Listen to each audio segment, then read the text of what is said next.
আমরা সকলেই জীবনে কোনো কিছু ম্যানিফেস্ট করার জন্য বা আমাদের ইচ্ছে পূরণ করার জন্য অ্যাক্টিভিটি করি বা কাজ করি, কিন্তু এরকম অনেকের জীবনেই হয় কোনো কিছু ম্যানিফেস্ট করার জন্য বা কোনো কিছু পাওয়ার জন্য প্রচুর পরিশ্রম করার পরও, প্রচুর চেষ্টা করার পরও সেটা হতে চায় না, বারবার ফেলিওর হতে হয়। এই রেমেডি এক এমন রেমেডি বিশেষ করে তাদের জন্য যারা প্রচুর পরিশ্রম করছে কোনো কিছু ক্রিয়েট করার জন্য বা মনের ইচ্ছে পূরণ করার জন্য, আর সেটা হয়ে উঠছে না, বারবার বাধার সম্মুখীন হতে হচ্ছে। সেটা এই রেমেডি খুব তাড়াতাড়ি তাদের জীবনে ম্যানিফেস্ট করে দেবে, কারণ মারাত্মক ক্ষমতা আছে এই রেমেডির মধ্যে। তাই যদি আপনার জীবনও এরকম ঘটছে, বারবার ফেলিওর ও বাধার মুখে পড়তে হচ্ছে, তো এই ভিডিওটা আপনার জন্য। আজ আমি সেই রেমেডির বিষয়ে বলবো, কিভাবে এই রেমেডি কাজ করে তাও বলবো, এবং সেই রেমেডি কোথায় পাবেন এবং কোথায় রাখবেন সেটাও বলবো। তাই অবশ্যই এই ভিডিওটা পুরো দেখুন এবং সঙ্গে থাকুন।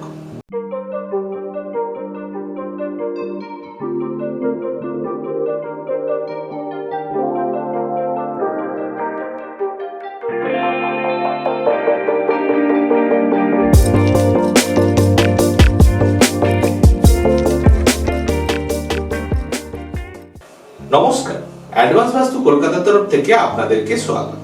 আর আমি অ্যাডভান্স বাস্তু কনসালটেন্ট, মহাবাস্তু এক্সপার্ট ও অ্যাডভান্স বাস্তু কলকাতার ফাউন্ডার সাহেব পরামানিক বলছি। পৌরাণিক নানান কথার মধ্যে সমুদ্র মন্থনের কথা আমরা প্রায় সকলেই শুনেছি, যেখানে অসুর ও দেবতাদের মধ্যে মন্থন হয় এবং সে থেকে 14টা রত্ন বের হয়। যেমন মা লক্ষ্মী বের হয় হাতে কলসি নিয়ে, কামধেনু গাই বের হয়, ভগবান ধন্বন্তরী হাতে অমৃত নিয়ে বের হয়, আরো অনেক কিছু বের হয়। এগুলো যেহেতু আমাদের জীবনে অত্যন্ত গুরুত্বপূর্ণ, এই জন্য এইগুলোকে রত্ন বলা হয়। এটার আসল মানে কি, এটা কোনোদিনও ভেবে দেখেছেন? আচ্ছা, অসুর মানে কি? Negativity, negative thought. আর দেবতা মানে কি? Positivity, positive thought. একটা জিনিস ভাবুন, আমরা যখন কোনো কিছু ক্রিয়েট করার চেষ্টা করি বা ম্যানিফেস্ট করার চেষ্টা করি, তখন আমাদের মাথায় দু রকম চিন্তা বা ধারণা আসে, একটা নেগেটিভ ও একটা পজিটিভ। যেমন ধরুন, একটা আইডিয়া এলো কোনো কিছু করার বা কোনো কিছু পাওয়ার, তখন মাথায় এলো যদি আমি এভাবে করি তাহলে এটা হবে। তারপর আবার মাথায় আসে এটা করতে গিয়ে যদি এই সমস্যাটা আসে তখন কি হবে। তারপর আবার মাথায় আসে যদি এই সমস্যাটা আসে আমি এইভাবে সেটাকে হ্যান্ডেল করব বা এইভাবে তার সমাধান করব। এইভাবেই আমাদের মাথার মধ্যে মন্থন বা জার্নিং চলতে থাকে।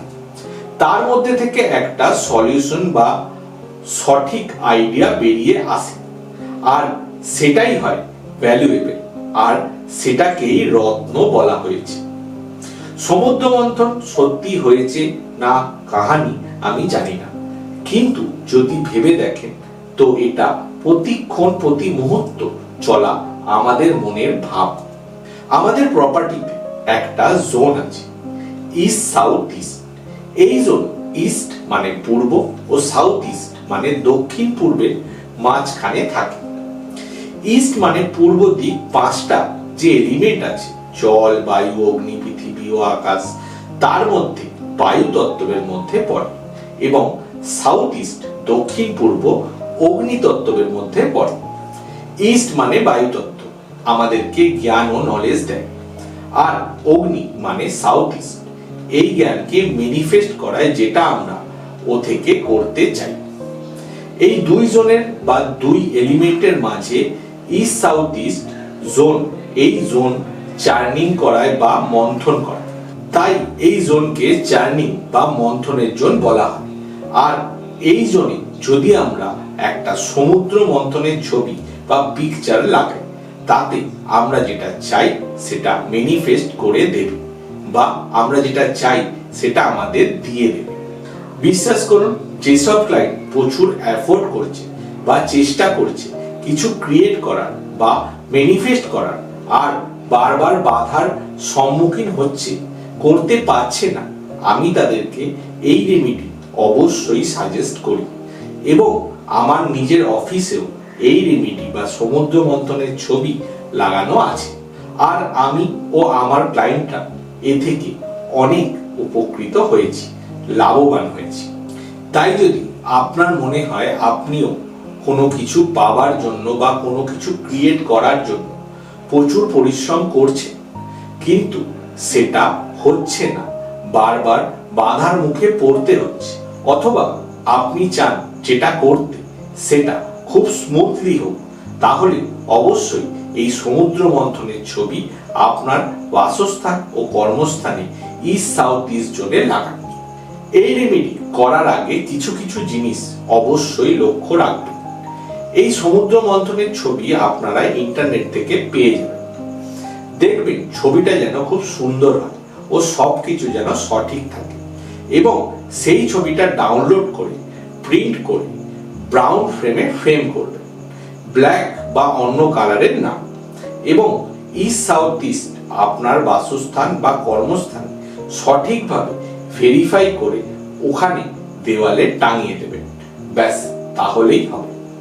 আর নিজের জীবনে যে মন্থন আছে, জার্নিং আছে, সেটাকে ম্যানিফেস্ট করুন খুব স্মুথলি ও ইজি ভাবে। এরকমই খুবই ইম্পর্টেন্ট ও ভ্যালুয়েবল ভিডিও দেখার জন্য অবশ্যই অ্যাডভান্স বাস্তু কলকাতার এই ইউটিউব চ্যানেলটিকে সাবস্ক্রাইব করুন। আর এই ভিডিওটা যদি আপনাদের ভালো লেগে থাকে লাইক করুন, শেয়ার করুন, এবং অ্যাডভান্স বাস্তু কলকাতার সাথে কন্ট্যাক্ট করতে হবে এই স্ক্রিনে দেওয়া নাম্বারে কল করতে পারেন। খুব ভালো থাকুন, মনের মতন করে বাঁচুন, আর দেখতে থাকুন অ্যাডভান্স বাস্তু কলকাতা। নমস্কার।